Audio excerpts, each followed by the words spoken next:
नमस्कार। मैं डॉक्टर बीला माथुर,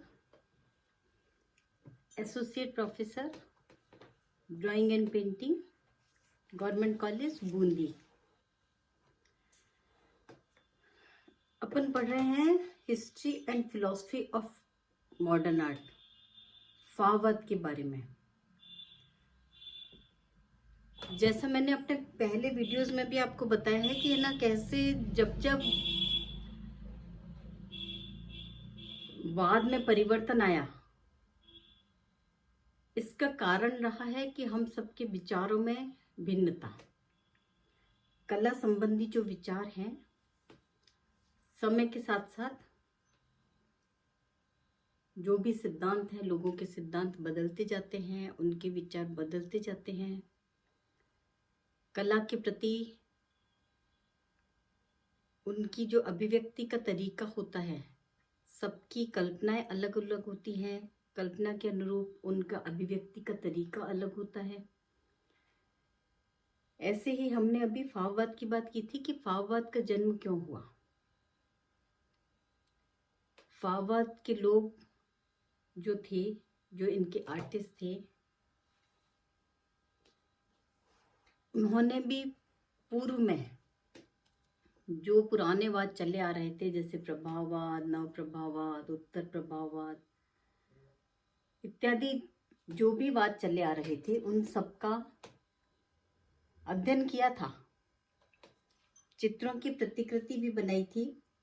हमने मातिस के बारे में पढ़ा कि मातिस ने फाववाद का जब जन्म हुआ, उससे पहले इन्होंने भी पुराने जो आर्टिस्ट थे उनकी चित्रों की प्रतिकृतियां तैयार की थी। उसके बाद इन्होंने मातिस ने चित्र बनाए, रेखा चित्र बनाए, लिथोग्राफ, छाप चित्र, मूर्तियां आदि विविध प्रकार का कला कार्य किया। एकल प्रदर्शनियां भी की। इस तरह से अब जैसे जैसे फाववाद स्टेबल होता गया, जैसे जैसे फाववाद को लोगों ने मान्यता दी, फाववादी चित्रों को लोग समझने लगे, ऐसे ही फाववादी आर्टिस्ट लोगों में है एक मोरिस ब्लामंक। मोरिस ब्लामंक भी फाववाद के जो सिद्धांत थे उनसे बहुत सहमत थे और इसी अंकन पद्धति में, या कहिए कि इसी कला को आगे बढ़ाना चाहते थे, इसी बात को स्टेबल करना चाहते थे, क्योंकि इनके विचार, मातिस के, ब्लामंक के, इनके जो कला के प्रति विचार थे उनमें बहुत समानताएं थी। 1900 में आयोजित वांगो की चित्र प्रदर्शनी में ब्लामंक का मातिस से भी परिचय हुआ, किंतु 1905 तक उनमें कोई विशेष संपर्क नहीं रहा था। चित्रकारों का आपस में संपर्क था, लेकिन विशेष संपर्क नहीं रहा। ब्लामंक ने अपनी कला का विकास पूर्णतया आत्म प्रेरणा से ही किया। जो जैसा इनकी आत्मा बोलती थी, जैसे इनके मन में विचार आते थे, वही ये कला कार्य करते थे। ब्लामंक कला को अभिव्यक्ति का एवं दबे हुए भावनाओं को मुक्त करने का एक साधन मात्र समझते थे। ब्लामंक का विचार क्या था कि ये कहते थे, मेरे विचारों को स्पष्ट करने हेतु मैं चित्रण करता हूं। अराजकता, प्रेम करना, ख्वाब देखना, ये जैसे व्यवसाय नहीं हो सकते, उसी प्रकार चित्रण कार्य भी कोई व्यवसाय नहीं हो सकता। यह एक स्वाभाविक प्रवृत्ति मात्र है। प्रारंभ में इनके विचार बिल्कुल स्वच्छंद विचार थे कला के प्रति। अब मैं आपको बता दूं कि मोरिस ब्लामंक का जन्म 1876 में पेरिस में हुआ। इनके जो पिता थे वो संगीतज्ञ थे। ब्लामंग का जीवन उपन्यास के समान बहुत मनोरंजक है। उम्र के जो 18वें साल में इनकी लंबाई 6 फीट से अधिक थी और असाधारण शक्ति के लिए प्रसिद्ध थे। अब आप देखिए कि चित्रकार कैसे बन गए, इनका क्या प्रारंभिक जीवन रहा है। ये प्रारंभ में कुश्ती, साइकिल रेस इत्यादि प्रतियोगिताओं में भाग लेते थे। उससे उनको अर्थ प्राप्ति होती थी, यानी इनका इनकम सोर्स भी था ये। इनके माता पिता दोनों संगीत में निपुण थे। अपने बच्चों को अपने भविष्य को निर्धारित करने का पूर्ण इन्होंने स्वतंत्र दिया था, यानी स्वतंत्र दिया था कि जैसा भी चाहें वैसा अपने भविष्य उसी लाइन में ये जा सकते हैं, जो भी ये खुद चयन करें। ब्लामंग में प्रारंभ में अपने पिता से संगीत की शिक्षा भी ली थी। आयु के 30वें साल तक वायलिन का अध्यापन करके ये अर्थार्जन करती थी। वायलिन बहुत अच्छा बजाते थे, इससे इनको आमदनी होती थी। वे अपने बचपन के बारे में ब्लामंग का कहना है कि मैंने जन्मते ही संगीत सुना और मैं उसको सुनते सुनते बड़ा हो गया।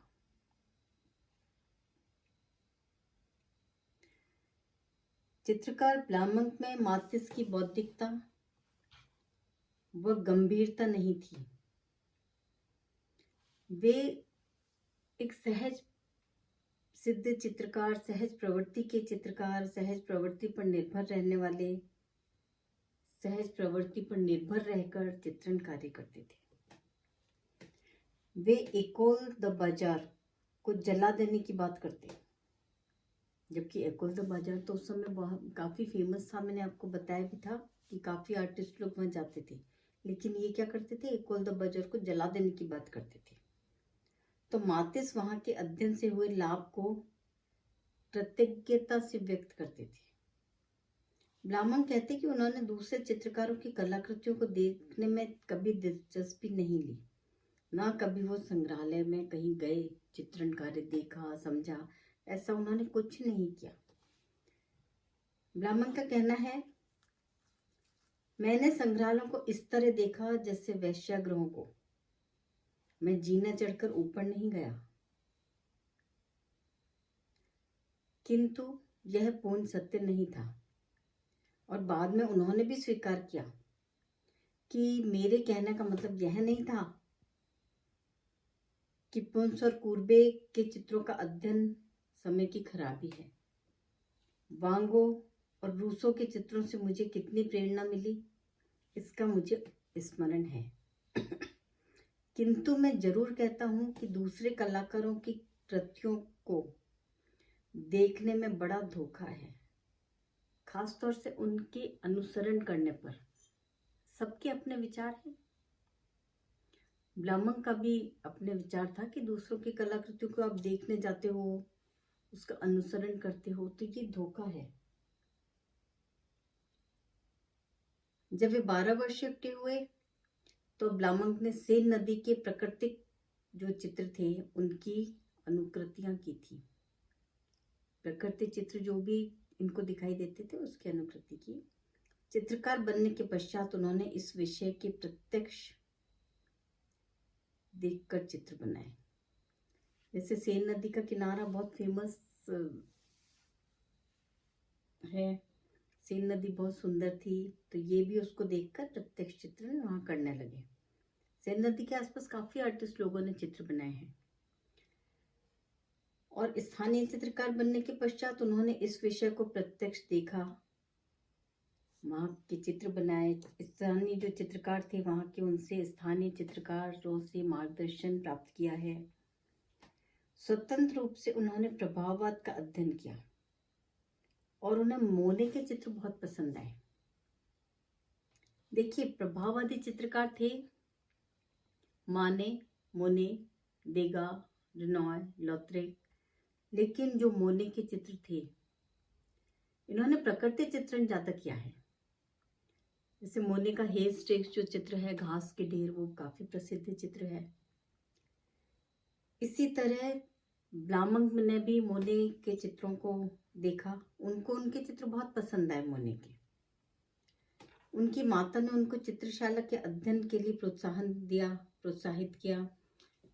पिता सोचते थे कि मोरिस साइकिल रेस का व्यवसाय करें तो अच्छा रहेगा, क्योंकि उम्र के 18वें साल में वे साइकिल रेस से सप्ताह में करीब 400 फ्रांक कमाते थे। काफी बड़ी बात है, 400 फ्रांक कमाते थे। उम्र के 23वें साल तक ब्लामंग ने शौक के रूप में चित्रकारी की। 1900 में ब्लामंग का संयोगवश डेरे से रेलगाड़ी में परिचय हुआ, जो अपना रंग सामान लेकर प्रकृति चित्रण के लिए घूम रहे थे। आर्टिस्ट डेरे से प्रेरणा लेकर ब्लामंग ने चित्रकार बनने का निश्चय किया। ब्लामंग और डेरे दोनों ने शातु में किराए पर चित्रकला कक्ष लिया। 1901 में बर्नेंजोन कला वीथिका में आयोजित वांगो की चित्रों की प्रदर्शनी को दिखाने के लिए डेरे ब्लामंग को ले गए। उन्होंने वहां मातिस के चित्रों से परिचय करवाया उनका। वांगो के रंगों की चमक और अध्ययन पद्धति की जो निर्भीकता थी, उसका भी ब्लामंग पर बहुत प्रभाव पड़ा। अब वांगो के समान चमकीले रंगों का प्रयोग करते, आवेशपूर्ण रेखांकन करने लगे। मुक्त तुली का संचालन उनकी अंकन पद्धति के प्रमुख तत्व बन गए। उन्होंने डेरे के समान बिंदुवादी पद्धति से या मातिस के समान समतल रंगों से चित्रण कार्य नहीं किया। 3 साल इन्होंने सैनिक सेवा भी की। सैनिक सेवा के पश्चात वे अराजकतावादी बन गए और उन्होंने कुछ लेख प्रकाशित किए। वे साहित्यिक भी थे और जीवन में उन्होंने 20 से अधिक उपन्यास, कविताएं और स्मृति लेख लिखे। देखिए, ये आर्टिस्ट ब्लामंग जो हैं, इनमें काफी प्रतिभाएं थी। जैसे ये साहित्यकार भी बहुत अच्छे थे। अभी मैंने आपको बताया कि इन्होंने उपन्यास भी लिखे हैं, करीब 20 से अधिक कविताएं लिखी हैं, स्मृति लेख लिखे हैं। उनके जो सर्वप्रथम उपन्यास के लिए डेरे ने 32 रेखा चित्र बनाए, 32 रेखा चित्र बनाए आर्टिस्ट डेरे ने। 1906 तक ब्लामंग को आर्थिक विपिन्नवस्था से कड़ा मुकाबला करना पड़ा। इस काल में 1906 तक वे संगीत वादक का काम करके थोड़ा बहुत कुछ कमा लेते थे। 1905 से ब्लामंग ने बातोलावा के कलाकार मंडल में जाना आरंभ किया, जहां वॉन डेंजोन, पिकासो, मार्क्स याकोब, गुइयोम अपोलिनेर से वे परिचित हुई। इसी साल मातिस के प्रोत्साहन से डेरे व ब्लामंग ने सर्लोदो अंदेपांदा में अपने चित्रों को प्रदर्शित किया। ये देखिए, बहुत सर्लोदो अंदेपांदा में चित्र प्रदर्शित होना उस समय बहुत बड़ी बात थी और इसमें काफी चित्रकारों ने अपने चित्र प्रदर्शित किए और वो काफी फेमस हुए। प्रत्येक का एक चित्र बिक गया, किंतु वे कहते हैं जिस धनी व्यक्ति ने ये चित्र खरीदे थे वह आधुनिक कला से घृणा करता था और अपने दामाद को सबसे खराब चित्र भेंट करके उसका मजाक करने के उद्देश्य से उन्होंने चित्र खरीदे। इस उद्देश्य से 1905 में डेरे ने फिर ब्लामंग और मातिस से मुलाकात कराई। अब ब्लामंग और मातिस की मुलाकात का सिलसिला आगे चल पड़ा है और ब्लामंग के रंगों की चमक व अंकन पद्धति का साहस देखकर मातिस बहुत विस्मित हुए और इनकी चित्रकारी को पहचानने लगे और धीरे धीरे अब ये लोग देखिए एक ही चित्रकला सिद्धांत में अपने आप को उसी सिद्धांत के आधार पर एक अच्छा कलाकार बनाने के लिए दोनों हमेशा मिलके काम करेंगे। आगे आप देखिएगा नेक्स्ट वीडियो में। धन्यवाद।